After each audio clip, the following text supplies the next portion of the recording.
turn it over to my colleague Ann Dobbins to introduce Gerard Hauser.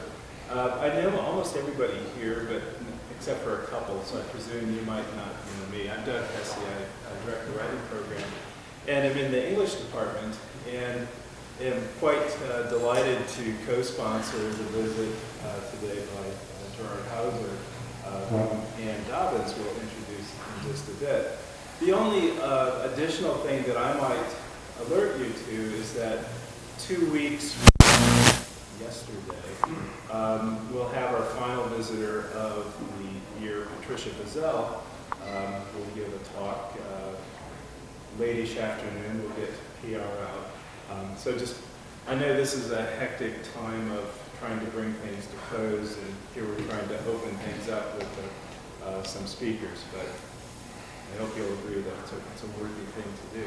I do want to give quick thanks to my colleague John Tiedemann for putting together the flyer and doing other behind-the-scenes things. So thank you, John. And with that, let me introduce, she needs no introduction, Ann Dobbins.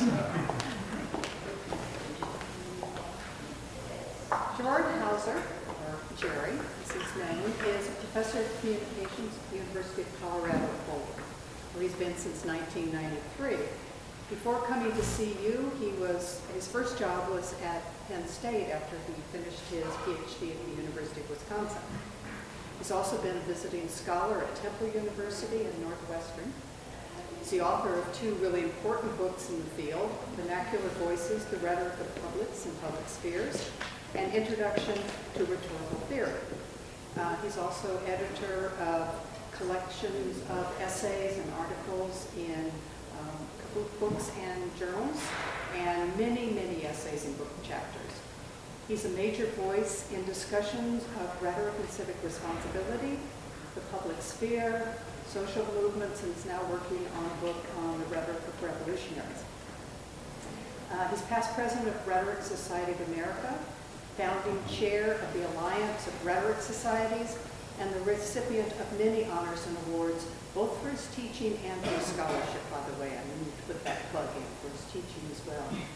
I teach a class, as some of you know, Clinton's one of my former students, in the English department called Principles of Rhetoric, and have been teaching this for a number of years and have been frustrated every year with the book that I've chosen, until this last year when I chose to use Jerry's Introduction to Rhetorical Theory. It is not only clear, intelligent, deep, a great introduction to rhetorical theory, but it had the ethical dimension that I was looking for in a book for this class. And I think that's clear when you see that his definition of rhetoric in the book, at the beginning of the book, he says it's concerned with the use of symbols to induce social action. And this position, the fact that this position is deeply ethical, becomes clear throughout the text. And then in the afterword, and I'm going to quote just a little bit from the afterword because I think it is so wonderful. He says, rhetoric doesn't require that we share the same dogma. Rightly practiced rhetorical communication fosters cooperation. We become partners in the shared procedure of giving reasons and making appeals, and take one another into account. A rhetoric of this sort gives us a procedure for working out agreements on our truths. It requires that we be tolerant of others, open to their criticisms, and willing to consider that change may be for the better. Finally, he argues, rhetoric is our last best alternative to a world run by power or privilege. It offers a world run by people. In the final analysis, it may be our last best hope for avoiding mutual obliteration and creating a world of amity and trust. I'm not only pleased to welcome Jerry because I so admire his scholarship, but also because I heard him speak last year at the Rhetoric Society of America meeting about the way he integrates community engagement into his communication and civic engagement classes, and I hope that he would come to VU and talk to us about this ongoing concern of ours. So please join me in welcoming Gerard Hauser.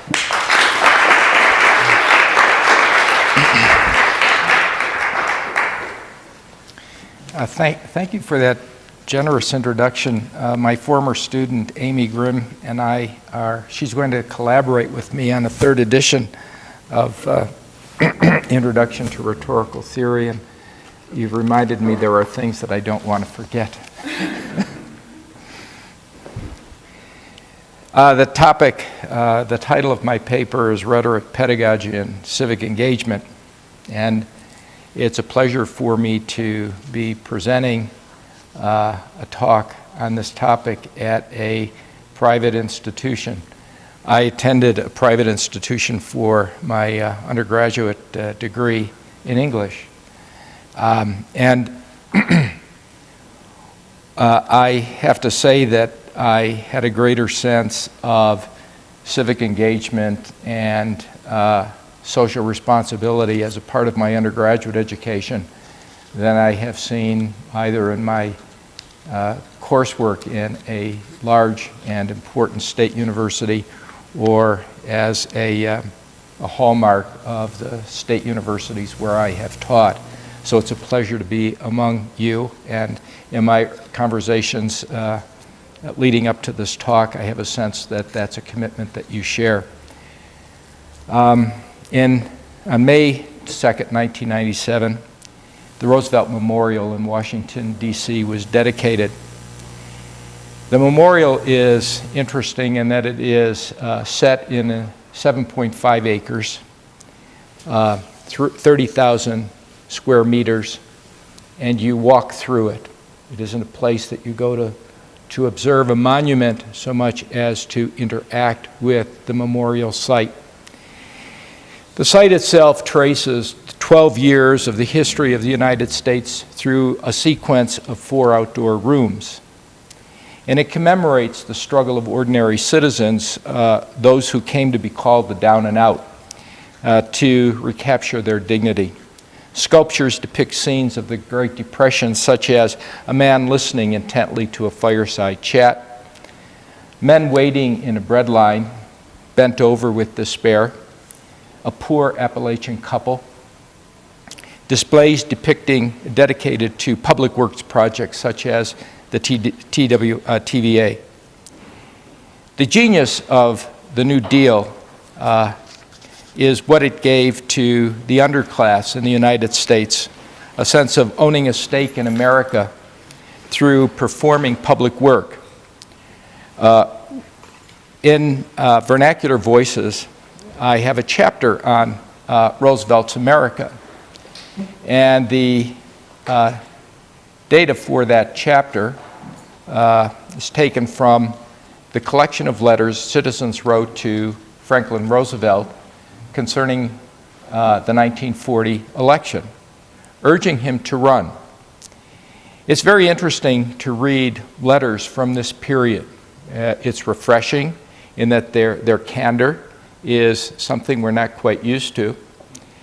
It's interesting in their sense of relationship to the president, especially if a person felt their age gave them the privilege to speak their mind, to say to Roosevelt, you should run, and it's really your obligation. Now that we've gotten that out of the way, there are a few things, I'm a little older than you, and there are a few things that I know that you might not. And here's what I think you ought to be doing. Or conducting surveillance and letting them know what such and such was saying out in their district, and he should know about that, and so on and so forth.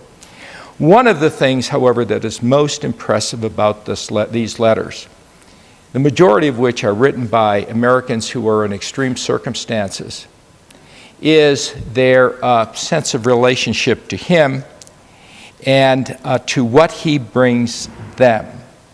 That he gives them a stake in America, that he is the one who understands their needs, and that he has to run because there's nobody else to give them voice at the table.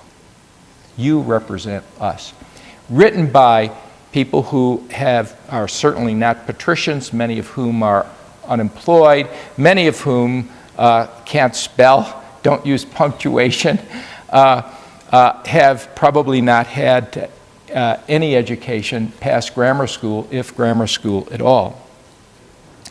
The letters are remarkable for what they tell us about the influence of having a stake in a nation has on how a citizen understands an obligation and opportunity to participate and to make a difference.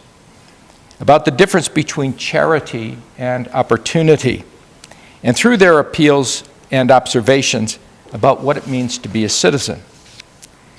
Now, when I was in high school, citizenship was understood in terms of, well, there are buildings and there are constitutions and there are things that you perform as a citizen. For example, there are duties and obligations and liberties and rights, so you're supposed to vote and you're supposed to serve in the army and you're supposed to pay your taxes and you have freedom of speech and there's freedom of press and people can't, you have a right to organize and to pursue a meaningful job, and that can't be taken away from you, that right. Later on in the 1970s, perhaps sooner, but I became aware of it in the 70s and early 80s, the idea of citizenship as community engagement. Initially, this was called service learning, and in many quarters it's still called service learning. But the basic idea here is that individuals are in a community and they're engaging the community, and this is an important part of citizenship, to be involved in your community. It's not just voting, it's a doing. There's a third idea that Robert Boyd, who is a professor of political science at the University of Minnesota, has introduced, and that's the idea of citizenship as public work. That through public work we produce commonwealth. Citizenship, as he understands it as public work, represents a different civic tradition, one based on respect for the productive potential of everyone, regardless of income or education. The emphasis is on work, not service. The men and women in the public works program and work programs like the Work Progress Administration and the Civilian Conservation Corps, involving more than 3 million young men in conservation projects, acted out of self-interest, not high ideals. They wanted jobs. But work also carried a distinctive civic overtone. As people made a commonwealth of public goods, they became a commonwealth of citizens, able to apply civic muscle to public projects. Each age can be defined by a public task. During the Civil War, Lincoln held that the task was to keep the nation intact. A nation of the people, by the people, for the people. During the 1940s, it was the war against fascism. During the 1960s, it was the struggle to dissemble segregation in the South. Expressed in Martin Luther King Jr.'s description of the civil rights movement as bringing the whole nation back to the great wells of democracy. Today, our democratic challenge is to overcome the forces of radical individualism, unbridled special interests, and bitter division along racial and economic lines. Our task is to create a new commonwealth of shared purposes and public goods. This is not an easy challenge, for at least 4 reasons besides the attitudinal commitments just mentioned. The first I'll call bowling alone. Of course, you know that that's associated with Robert Putnam and his book to the same, and an article which probably has had wider circulation. Many of the criticisms of Putnam miss the point of his book, that there is no substitute for direct involvement with other members of a community for creating a sense of community, civic obligation, and civic trust on which community life depends. And for him, the community is face-to-face, cheek to jowl, living in neighborhoods, living in cities, interacting with people, doing things with people, making sacrifices for one another, or disagreeing with one another in a face-to-face context, as we may with our neighbors or we may with the people that we work with. Second, problem of trust. Distrust of those who are different is endemic in our society. We're too many, too finely differentiated by a stress on individual identity. The only places where we can count on vibrant debates among those who may be dissimilar are factory floors and classrooms. 3, missing associative structures. In the past, we had a proliferation of secondary associations that allowed us to interact with strangers.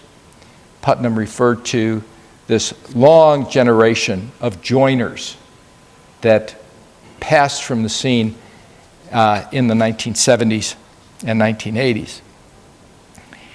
And these structures are important because they take the threat out of interacting with difference. One of the most important classes in the university is the writing class or the public speaking class, because the students can't hang out. And it's predictable that in that class, unless your university blocks schedules people in the same majors, that at some point somebody will say something that others disagree with. But there have also been many things that have been said that they agree with, which means that, well, this person's not a total fascist or idiot or something to be something that we have to destroy because they don't hold the same views as we do. So my argument here, or my observation really, is that we are missing these associative structures to take the threat out of difference. That interacting with difference, to put it differently, helps us to establish trust. And four, missing context for trustworthy acts. We need a context in which trustworthy acts can be performed for the greater good. In order for us to develop a sense of being a stakeholder in something larger than ourselves and making a difference because of what we can contribute. Universities play an important part in developing a sense of civic responsibility through the experiences we can create for our students. Rhetorical education is central to capacitating our students to understand civic responsibility and act responsibly. I want to say a bit more about trust and secondary associations, and here I want to turn to another book by Robert Putnam that hasn't received the same notoriety as Bowling Alone, and that's his book, Making Democracy Work. In Making Democracy Work, a group of Italian social scientists and Putnam spent 20 years gathering data on the 18 states that comprise Italy. The central government wasn't working. They were notorious for presidents who would come in, last a year, then they were out. Everything was in shambles, and they decided, let's decentralize, and they established states with their own governments. The expectation was that those states that flourished, well, they found that states in the north tended to flourish and states in the south didn't. And they said, well, we ought to be able to account for this on economic terms, that participating in the Industrial Revolution would be able to account for this. But they found that they couldn't account for the deviance. And so they turned to other alternatives. And what they found was that there was a positive correlation between participation in associations and civic involvement. That if people belonged to sporting clubs or singing societies or literary guilds or philanthropic groups, commercial associations or clubs of any sort, they also showed a greater tendency to participate in civic affairs. Now, importantly, the relationship had nothing to do with the membership in a political party or participation in a political organization. Rather, the positive correlation was with participation in community activity that gathers citizens who otherwise would never get together. But because they got together after the choral group was finished, they might go out and have a coffee. They might go out and, as they're having coffee, discuss their family or discuss school or discuss other things. And one thing would lead to another. And they'd start to enjoy each other's company, and at some point, something about which they disagreed might surface. And they'd discuss that and try to understand one another in working this through, so that the structure of the secondary association really provided a context in which individuals who otherwise would never meet, got to discuss, got to know each other. And as Putnam knows, a person who participates in secondary associations is more likely to develop skills in cooperation as well as a sense of responsibility for collective enterprise. And I want to emphasize the term that he uses, and I find so fascinating, is skills. That the more you do it, the more you talk with individuals who are different from you and learn how to talk with difference and you start to develop skills in terms of listening, in terms of reframing, in terms of expressing your ideas, in terms of finding points of accommodation. Taking the threat out of difference relates to developing communication skills for interacting with difference. Second thing he found was that high civic involvement correlates with high independence or incidence of newspaper readership.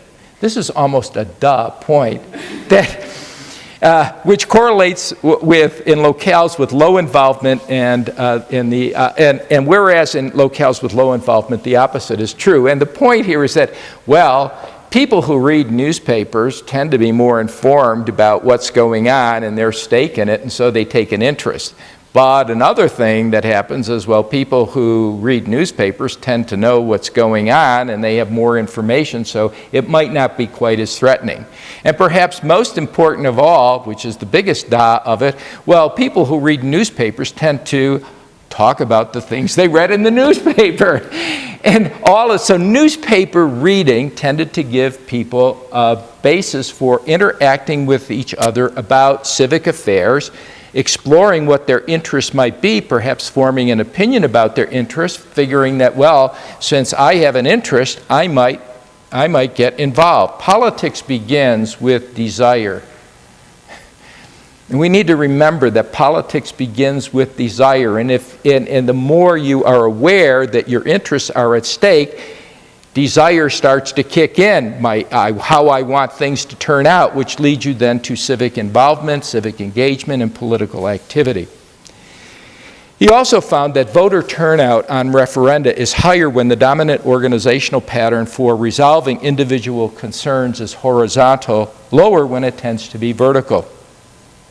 And this correlates with communication, since horizontal organizations establish peer relationships, and that requires give and take to reach a commonly acceptable solution. Vertical patterns rely on authority of a patron. It may be your parish priest. It may be a professor. It may be a parent. It may be a political leader or some other authority figure with the power to intervene on the individual's behalf. The link between these organizational patterns and voting to communication and involvement in civic community is clarified when you ask citizens in civic communities, who do you talk to? Here again, vertical and horizontal organizational patterns matter. Citizens in civic communities do not contact their representatives as much as those in non-representative ones. And when they do make contact, it is to discuss policy rather than patronage. You don't call to ask, who should I vote for? You call to ask, well, what does my party stand for? Or when are we supposed to show up? Or what kinds of activities should we engage in? In other words, when citizens are in civic community, their associative bonds produce greater confidence in fellow citizens rather than a political leader to assist in addressing their needs. They develop trust in fellow citizens to obey laws, to act in responsible ways, to be sensitive to legitimate needs. Even in communities where economic, educational, social, and political differentiations are high, Putnam found this to be so. Equally, leaders in regions where there is civic community tend to support grassroots participation. They tended to be relatively honest. They were predisposed to compromise with their political adversaries. In sum, these communities value solidarity, civic engagement, cooperation, and honesty. They had opportunities to interact horizontally on an informed basis with people they otherwise might not have ever interacted with, and positive things resulted in terms of their civic behavior. What does this have to do with our classrooms? I want to begin with the observation that the profession of professors is to profess, and as every profession requires public trust. The relation of trust to a profession is not something we normally invoke to explain what any given profession is. But it is essential, its essential relationship to the profession becomes evident when trust fails, such as in law, or medicine, or accounting. And we're all aware too painfully of distrust in those areas. Our trust is that law, medicine, or accounting will regulate itself as a profession without regard for its practitioners' private gain, and in a way commensurate with the public good. Quite apart from disciplinary norms which set standards for research, tenure, and promotion, selected course contents, and even curriculum in some cases, professors also must meet norms of what I would call civic professionalism, which entails public trust. Civic professionalism borrows norms from medicine and engineering. Do no harm. Is it safe? It also has a third norm. Does it advance the public good? Civic commitment is not an inherent part of the disciplines. It comes from regard for the intersection of disciplinary practices with the well-being of those in the larger communities they touch. Whether and how we accomplish this end is very much a matter of education, as it always has been, which raises a central dilemma of contemporary rhetoric studies. We seem to be caught at institutions that are large in an institutional form of schizophrenia I first encountered as a grad student at Madison, where rhetoric was not only taught, but where it was taught with the expectation that those in its graduate program were being prepared for the role of sustaining and advancing the rhetorical tradition within the discipline. The academy and society. The question was, which tradition precisely were we to sustain and advance? That of paideia, the tradition of citizenship with its roots in Athens, or that of Wissenschaft, the tradition of research with its roots in Berlin? The rhetorical tradition begins with teaching students to speak and write effectively.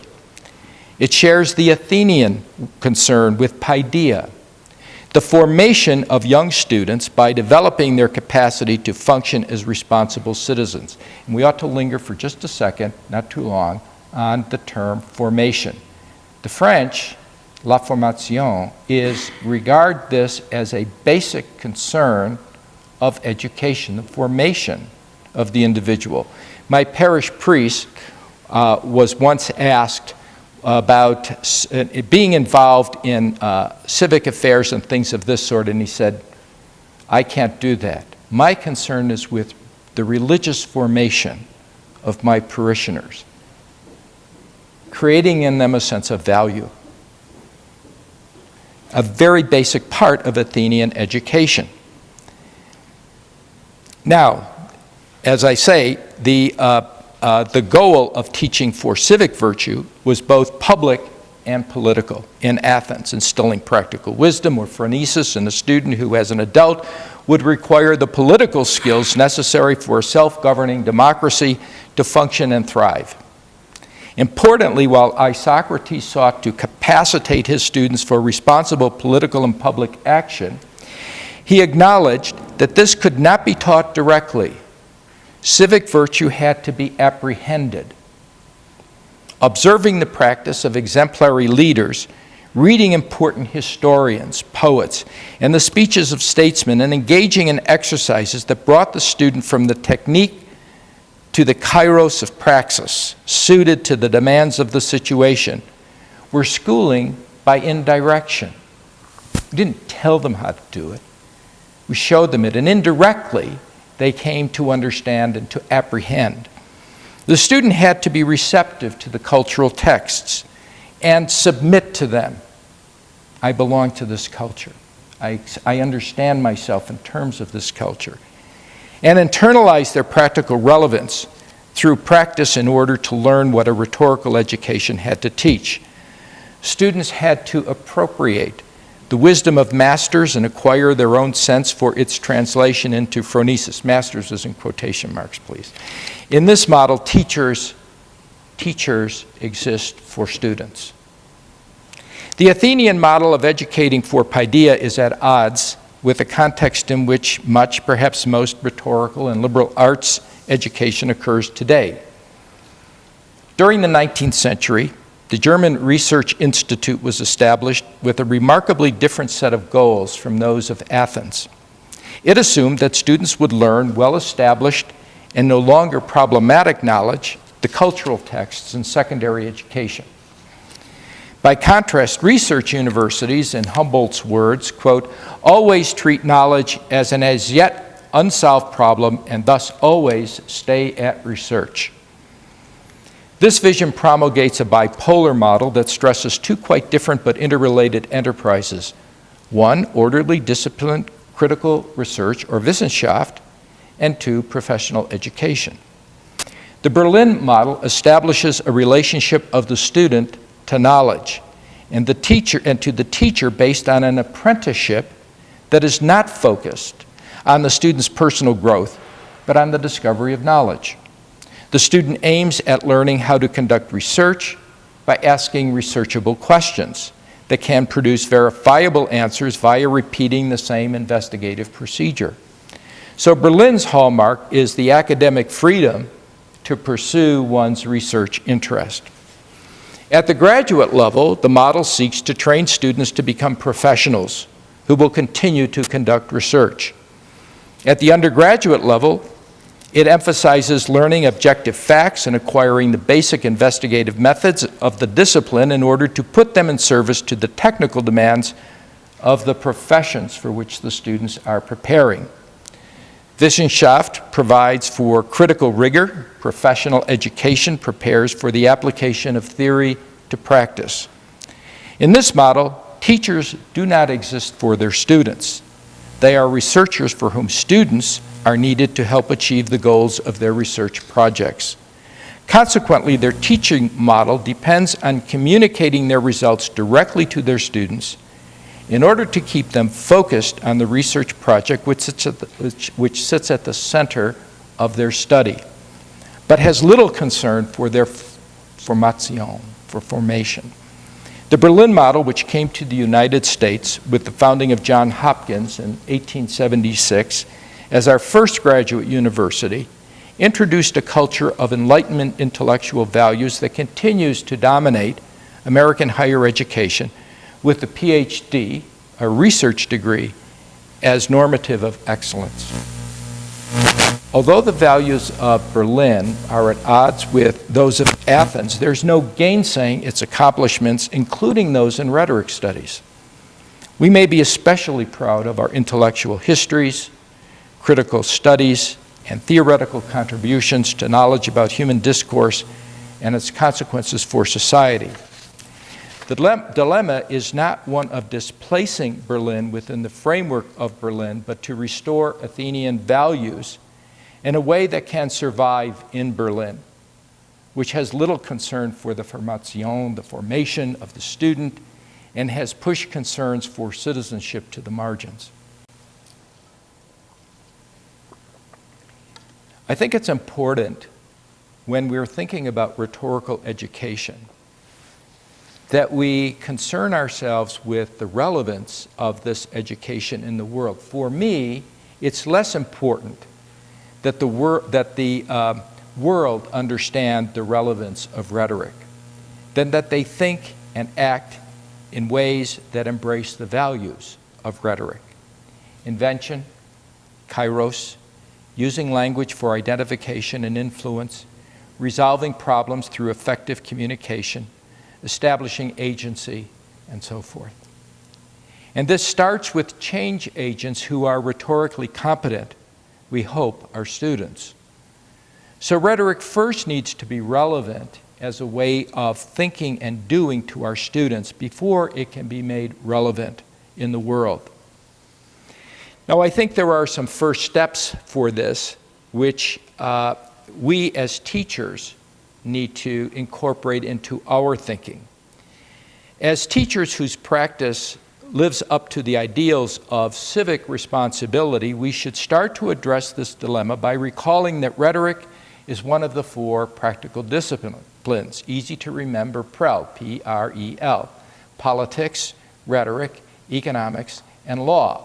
Of course, we know politics is no longer taught, political science is.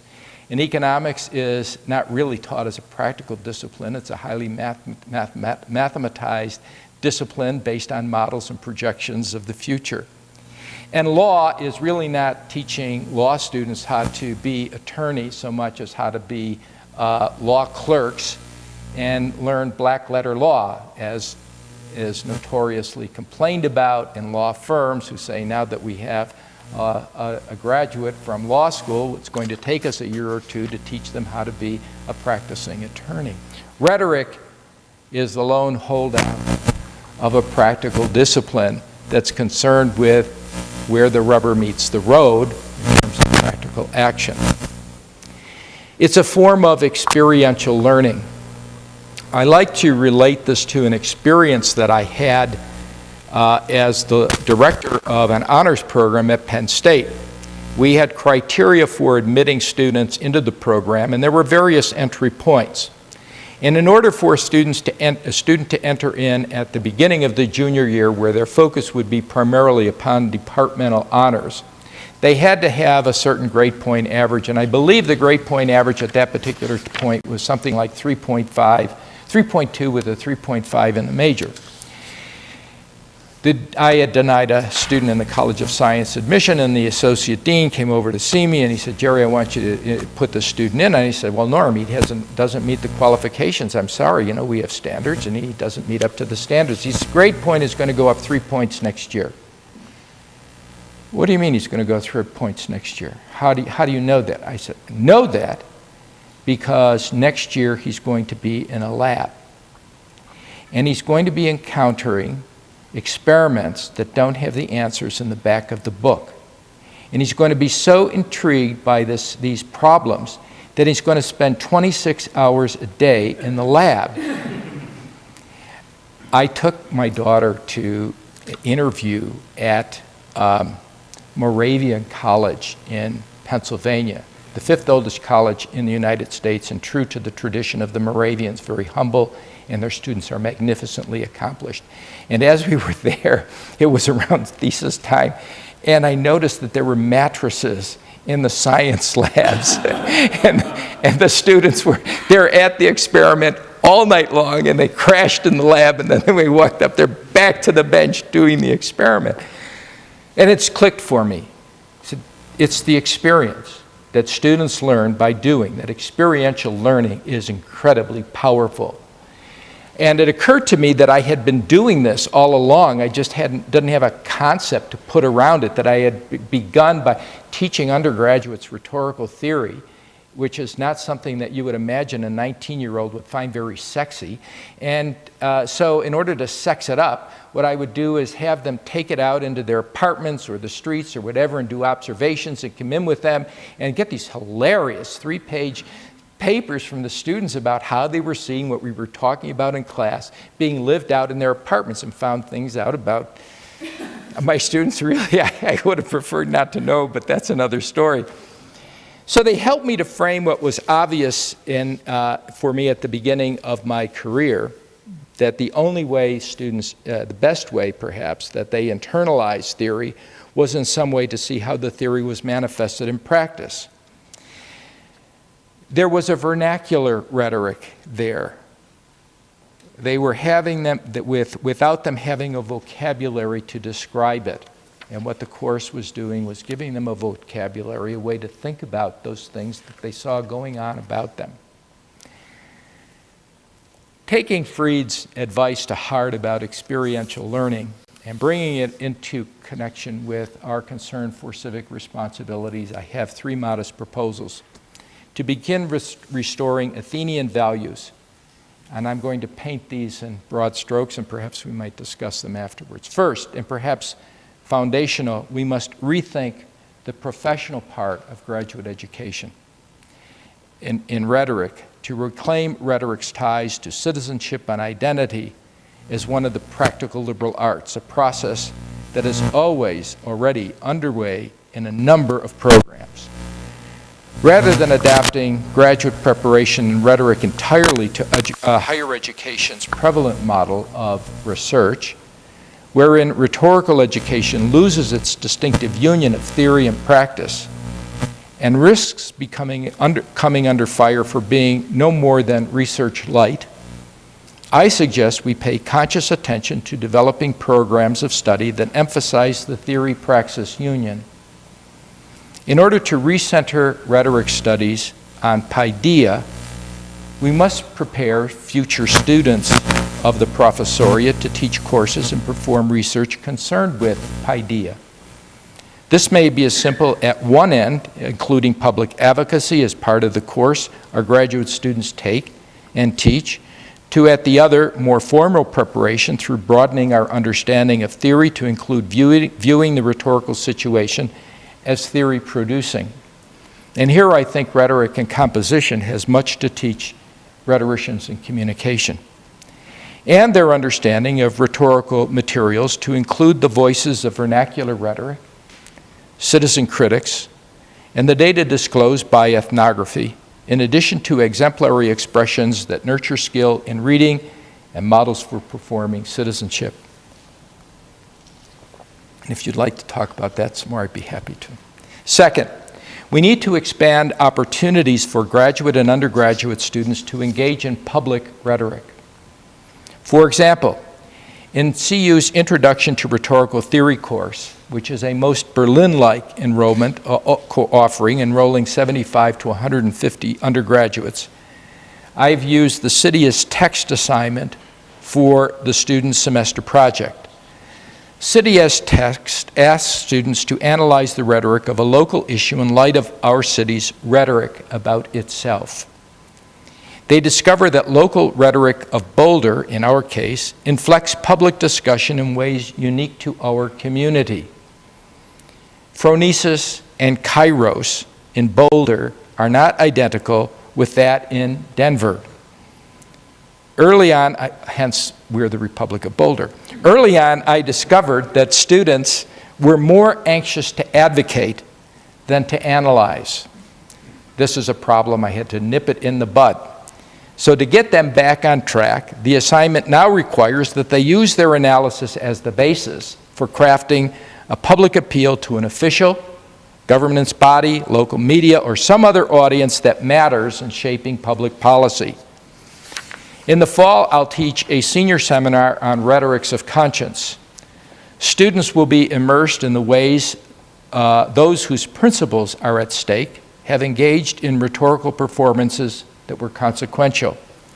My hope is that this will model their own consciousness of the relationship rhetoric bears to civic life, but also through assignments that will have them involved in human rights issues and campaigns, and final paper assignment addressing rhetorical performance of conscience, that this will in fact have a consequence for them.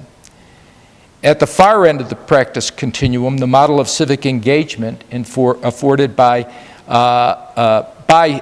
civic engagement or other courses that link to a community partner, an expert practitioner, helps students to translate rhetorical concepts into rhetorical practices. They emulate the Isocratic ideal of cultivating phronesis through experience, and I hope we can discuss that more in questions afterwards. Third, we might pay greater attention to the canon of American democracy, such as the Declaration of Independence, Lincoln's Gettysburg Address, Anthony's On a Woman's Right to Vote, King's Letter from Birmingham Jail, and so forth, by encouraging students to submit to them as living documents on national ideals of citizenship. Asking the student to internalize these texts in new ways and extend them into the present can bring them alive as relevant for practical realities. Rather than simply historically interesting statements of who we were, they can connect our sense of ourselves as citizens to that of our forebears, often with a new and unanticipated outcome. The point of such assignments is not to pass an exam, but to produce ideas for living, even if the ideas for living are to say, those no longer apply to our world. I want to challenge them. At their core, they are about interpreting who we are, about how we think old ideas and meanings into new contexts, about cultivating habits of thought that support developing a rhetorical education's trademark, the idea of thinking new meaning when certainty is gone, about tempering such public thinking with the dicta, do no harm, is it safe, and civic commitment. Each of these proposals seeks to engage in the civic professionalism our country and our students need. I do not claim that instruction along these lines will remove the tension between Athens and Berlin, but it need not lead the student into dazed schizophrenia or of abandoning Paideia for Wissenschaft. Instead, it is true to the ideals of Isocrates and Protagoras, whose goal as teachers of rhetoric was the formation of their students' character as citizens. Thank you for your attention.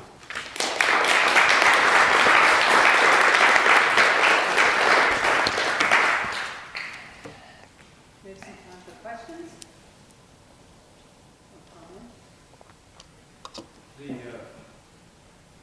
The comments on secondary associations and their value and the problems of the lack of them. I wonder your thoughts on the phenomenon that people have often noted with digital media of people consistently affiliating with like-minded folks and perhaps never encountering difference in the safe way. Is there any hope for, is that just a function of the digital media? Can we behave differently in it, or is that just something that's going to be no recourse for? I have, it all depends on the issue and it depends on the forum. One of my graduate students, Chantal Benoit-Berne, who is now on the faculty of the University of Montreal, had at one point monitored the postings on a French nationalist website. And you were instructed when you signed into the website, when you joined, that you should use French, that not using French would be a problem. And she said if anybody did use English, they were immediately turned on. You're an interloper, you're a spy, what are you doing here? You're English, get out. And so there was, now I picked that up to represent an extreme of like-minded, individuals. I think you have to really struggle. I'm not expert on the possibilities of chat groups. My students who work with that often are finding that there are topics that introduce different ideas. The ones that I've monitored tend to be a little extreme and ill-informed, working on prejudices and stereotypes. I'm not really, I really have I think they're important. I think they're very important for producing, disseminating information, can be very important if responsibly used for outing disinformation. They don't substitute for involvement at of a face-to-face organizational way, or in my view. And I think for the reason I've mentioned, that you've mentioned, that there can be in these organizations, the opportunity for difference to encounter each other. Obviously, if you belong to a political organization, and I think that's part of what Putnam was pointing out, you're going to be encountering like-minded individuals. If you belong to a church, you're going to be encountering, for the most part, like-minded individuals. Although in that context, there are many missions that a church might engage in that don't have to do exclusively with the theology of that particular church, that involve them in the community. And while they might not all have big differences between them, it's possible that they will. In my church, I know that's the case. But they also are in the community where they will encounter difference. So, sure. Yes? You also don't have the option of going out for coffee afterwards in the same way, and extending discussions. No. I wonder whether there's been a lot of research done in the last 5 years about young people ages 25 to 40, tendency in the Jewish community to form independent non-synagogue synagogues that don't align themselves with one movement or another. And I wonder if that's a way of sort of attempting to create these associations of difference within a structure that previously aligned itself very politically and in a very definitive sort of way. About 15 years ago, there was an article in Harper's of a group of citizens in Davenport, Iowa, who had been meeting for a year to discuss abortion, pro-choice and pro-life. The article was a transcript of a meeting in which they were conversing. These individuals had been meeting now for a year, and they continued to meet. And they knew each other's, just as your students do if you form a learning community. They knew each other's positions so well that they could say, well, at this point, Mary wants to say blah, blah, blah, but I blah, blah, blah back to Mary. So you've got this sense that they are listening and they're hearing and they have their reasons. And in one of these two exchanges I want to bring up relevant to the difference point and forming groups of this sort. At one exchange, there's an exchange between two women, one who has, both of whom are counselors, one of whom is at a safe house type place, and the other who is at a counseling center that of a different sort. And the woman who was pro-life allowed that. The women who come in to see her are confused, and they don't know what to do, and we talk this through them, and they really don't want to abort that fetus. They're looking for alternatives, and we provide them with space and counseling so that they can come to a responsible decision rather than an entirely emotional one. And the other woman says, Lottie, I know that that's your experience, and everything that you've said is true to your experience. But I see women who are of a different sort, and here's what they say. And so their experiences are not the same as the women that you see. So we can't really generalize about how women who have a pregnancy that they may wish to abort are experiencing it in the same way. And it was so very interesting to hear the way in which the two of them negotiated on this, not agreeing, but yet being quite tolerant and knowledgeable about each other's position and respectful. At the end of this conversation, one woman says, we've been meeting for a year and we really have these differences, and it's hard to keep your emotions in check, and we have such different views about it. And last week, we discovered that our daughters are friends in high school.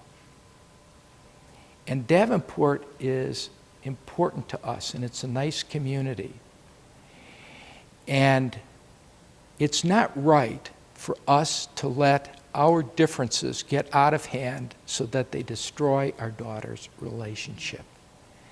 And I thought, what an interesting observation, because you're seeing this one item about which you have such intense feeling in connection with larger wholes that it ripples out, and that when you start taking these other elements into consideration, although it doesn't change your view, it does change your behavior. It does change your behavior. Yeah. Yes? The Berlin model and the Athens? Athens model Yeah. remind me of a few years ago at this university, we had a chancellor who, after years of isolation in the university, towards the end of it, she pledged himself to civic engagement. Service learning is part of it, but it's a much larger civic engagement. And in order to try to deal with the problem of roles and rewards for faculty who had grown up in a public or parish environment, we're now asked to look at the Athenian model of the student person. We decided on a book of Ernest Boyer's scholarship Yeah. considered, Yeah. which seems Yeah. to me to take the Berlin model on one side and the Athenian on the other, scholarship of discovery, scholarship of teaching, and in the middle are the integration and the application, which now is a kind of rhetorical, is kind of rhetorically interesting to different groups at the university. But isn't that, in a certain sense, a compromise? And Sandy has to be part of that as well. To what you're talking about. Yes, yes. I'm looking for a city, a location to dub that with. I had somebody suggest Detroit, but I don't think I'm going to use it. Yes, yeah. There has to be a third place. Yeah. I asked. It's interesting to ask faculty members who are focused on teaching and faculty members who are focused on research whether teaching at a research university, what is the consequence on their teaching for teaching at a research-intensive university? You get some interesting answers. We got some interesting answers too. Leslie was like up here on the faculty doc.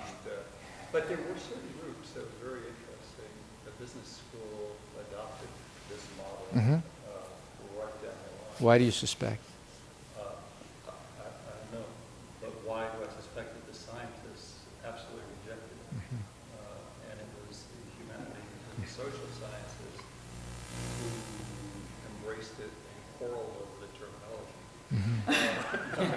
But it was quite an interesting way to think about it all, because really, if you've grown up in an educational system that said we reward and we value scholarship, it's going to be very difficult to get a community engagement toward without the roles and reward system re-examined. At least for the last 15 years, ethics has been a very important concern in business education. Endowed chairs for ethics in business, concern about this with internships, addressing these kinds of issues. So it doesn't surprise me that the business school would step up on this and probably have far fewer debates over terminology. Let's get to the bottom line. Here's the outcome that we want. Yeah. Yes? Even within American higher education, would you not argue that there is a vacillation between Athens and Berlin from the end of the 19th century until right now? For instance, thinking of Seth Low and William Machiavelli and presidents of great American institutions at the end of the 19th century who really advocated for their faculty to engage with publics in ways that faculty, that I think Bill's talking about, faculty members don't do now.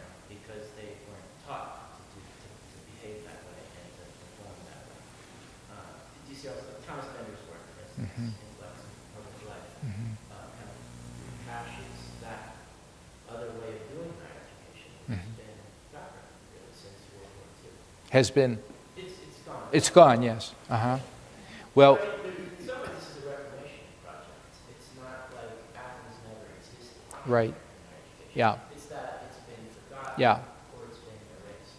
yeah, yeah. The a large part of that, maybe all of that, has to do with tenure requirements. And at small schools or schools that were the former teacher colleges, which have become regional state institutions, there's increasing expectation that faculty members will publish. They'll conduct publishable research. And so a tremendous pressure is put on them to stick to their knitting, for sure. And there's also a problem in that regard with the kind of research that is advocacy research and research, action research. Those models do not receive a lot of, do not have a lot of credence with personnel committees. They really have to fight. The folks that I've talked to who are active in that area, their narrative usually indicates that they run into a lot of headwind. Yeah. The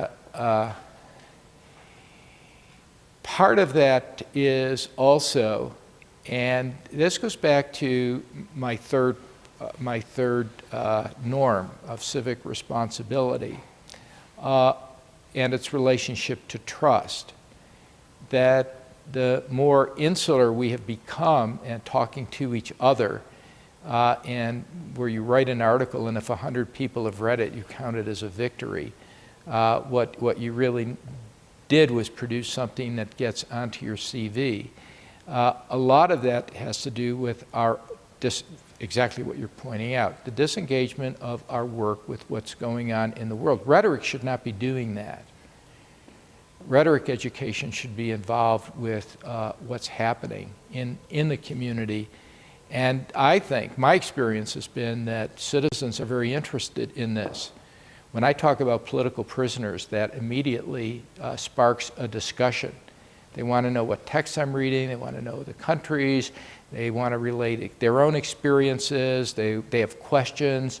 It gets into a deep discussion in the last few years, obviously, about American practices, about their sense of, and then the rhetoric of both lay and official that surround these sorts of concerns. So there is this, and it's very interesting because now you're having, you're having give and take, and if you can work in that to be more of a moderator than an expert, because the minute you open your mouth, they're ready to defer, and you don't really want to get into a pointed debate with them on certain things, but rather encourage dialogue. That it's quite interesting. Yeah. Yes. There and there. Yes. No, you're first. You're first. You're second. I taught a class last quarter, called service learning class. Yes. And one of it's a writing class, freshman writing class. Yes. And all the students enrolled in this university freshmen take this class. And one of the projects was they were asked to do some writing on behalf of a community partner. Okay. And they had three partners they could choose between. There was a food bank, there was a homeless shelter, and there was an organization called Centro de Monetario, which is it's kind of a labor organizing group. We work with day laborers, and the vast majority of whom are undocumented. So students have a choice. And there were a couple of students who, when listing their preferences, said, I'll be happy to work with homeless shelter with food bank. I don't want to work with El Centro though, because in effect what they're doing is illegal. In other words, I would feel as if I would be complicit in what I view to be important.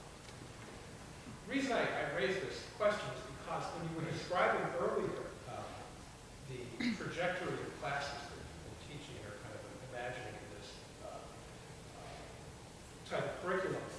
Students began by going out and observing the city, and it was later on, if I understood correctly, when they were doing their honors theses or taking advanced classes, that they began to do what we call advocacy, or partners in this part. Not just observing and analyzing, but performing and producing the rhetoric. And it seems to me that the spirit of your proposal is such that we don't want to let that part of the education belong only to those who choose the major, let's say. That we would like to be able to make that experience available earlier, but it's that much more difficult to do effectively precisely because you've got an ideologically, politically, philosophically more diverse group of people when you're teaching, say, a required freshman course. That's right. Than you do when you're teaching, of course, the people who have selected into rhetoric study. So I was just wondering if you had any thoughts about that. Will occur later in your college career when you're elected to do that, or is this something that we imagine will be part of a general education, and that everybody will have to engage in this? Yeah. Well, I would see it as the latter. I see it as very important in general education. A liberal education, in one sense, is a liberating education, should have these sorts of questions running throughout the curriculum. I remember my sociology teacher once standing up and saying, "Class, there are 10 reasons for divorce. 1, 2, 3, and I'm sitting there as a sophomore thinking, why 10? Why 11? You know, and what am I supposed to do with this information anyway? You know, so you know, how do we develop skills in students? So I would say, as I mentioned a moment ago, the first year writing class is an absolutely pivotal class in the experiences of undergraduates at institutions where they're going to have a totally anonymous experience. Now, it may be different at DU because you're a private school, and so you may have many more opportunities to be in smaller classes. Those classes that, however, are small can, insofar as they can create spaces for students to discuss what's at stake,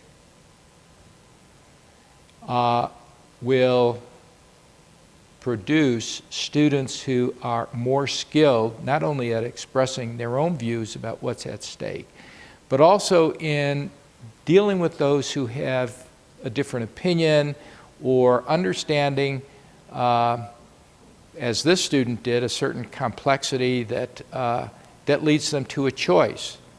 You know, as a student once said, I've spent the year over in Europe, and the one thing I've learned from my travel in Europe is why I'm an American and believe the things I believe. I mean, that's a wonderful thing to discover, yeah. Now, in the city is text assignment. I mean, so some of the skills that you develop, and an important part of these are observational skills. So we begin by telling them the second day of class, go out for 10 minutes, sit by yourself out in the quad, and write a paragraph about what you observe. And the students discover that it's incredibly hard to describe what you're seeing without an inference and interpretation. And we have them read it in class, and then a student will read it and say, well, was that just descriptive?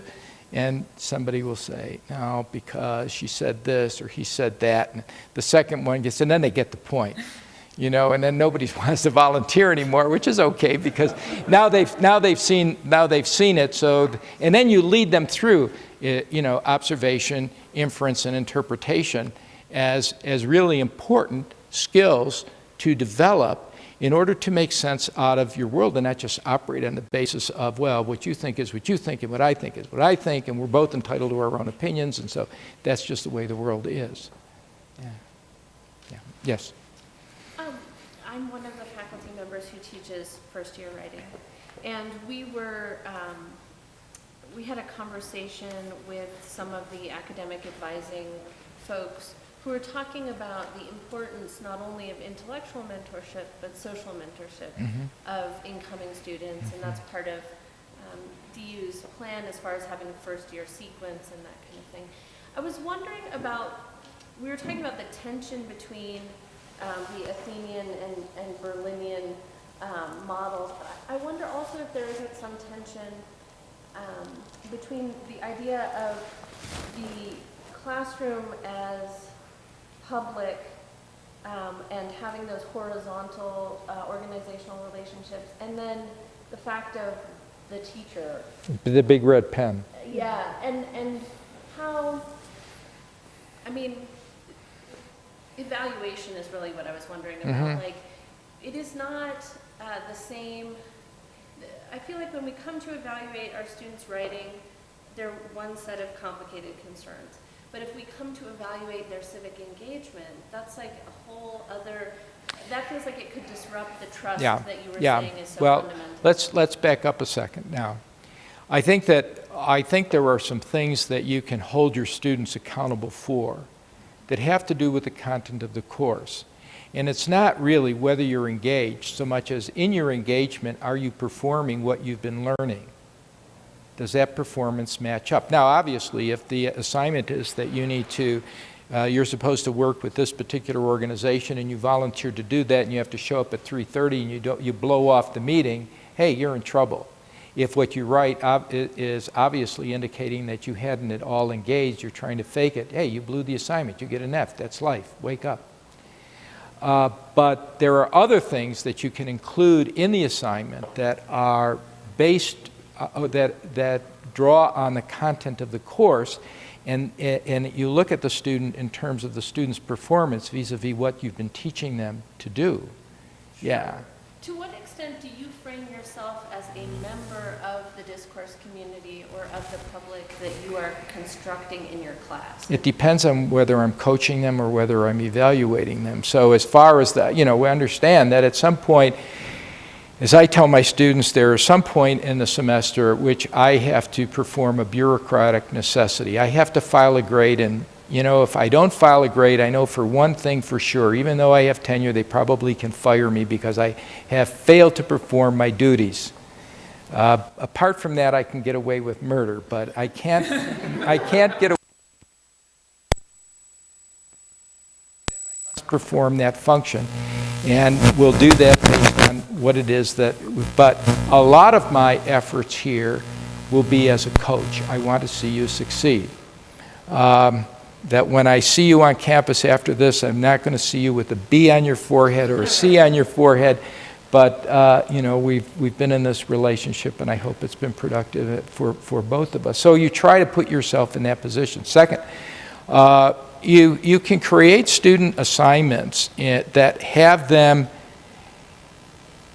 producing work that reaches out into the community and deal with that. And you can grade that in terms of, well, how well did you do it? Responsibility is to, for example, phone into a talk radio program and make a tape of what you've done.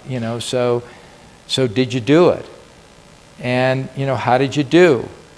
Were you prepared, for example, or did you sound like a blithering idiot when you called in and you asked your question and it was ill-formed and then you got your chopped off at the knees? That's a good learning experience. Well, it's a learning experience. It might not be necessarily good for them. It might be uncomfortable, but that's life. So yeah, I think there are ways to explain that to your students that can be real. If they're motivated, then I think they'll reward you. One of the things I'm assuming that it's true for the folks in this room, that you don't grade on curves. It always seemed to me odd that somebody said, well, you have to have so many C's in a class, let's say, where you had 15 or 20 students, otherwise you're not a good teacher. My response was that, are you kidding me? You had 20 students in your class and you couldn't get them all up to doing B-level work? You're a goof-off. You're not a good teacher. Yes. I have a really pragmatic Yes. that is, we lose our bartender in just a few minutes. Oh. So, and DU, we can't pour without him. Okay. say, we can adjourn to further conversation. Okay. Thank you. Thank you.